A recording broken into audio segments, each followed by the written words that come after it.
Jujur ati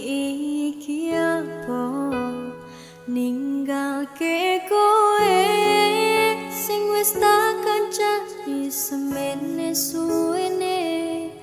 aku dijodohke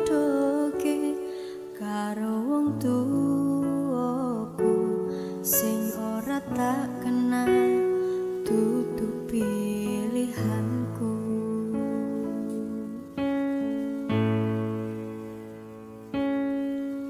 Ora pernah aku mbayangno aku bakal atok karo siramu pandong aku marang awakmu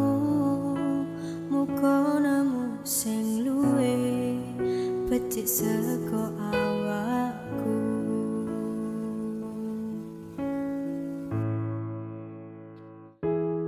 Tresno cukup semene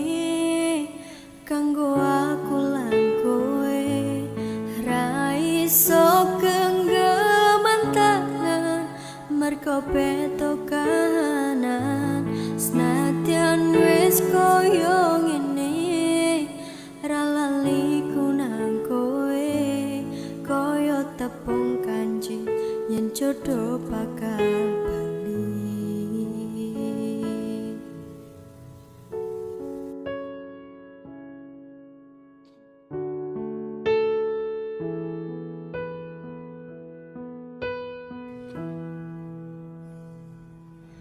ora pernah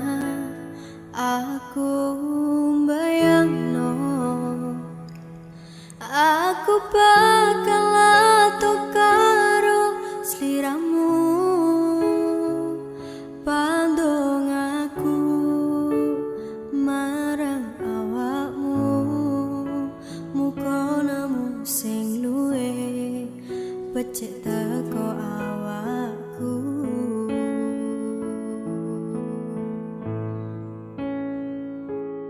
Tresno cukup semene kanggo aku lan kowe ra iso genggaman tangan merko beto kahanan senadyan wis koyo ngene ra lali ku nang kowe koyo tepung kanji yen jodoh bakal tresno cukup semene kanggo aku lan kowe ra iso genggaman tangan merko beto kahanan senadyan wis koyo ngene ra lali ku nang kowe koyo tepung kanji yen jodoh bakal bali koyo tepung kanji yen jodoh bakal bali. Jujur ati iki apa ninggalke kowe sing wis tak kancani semene suwene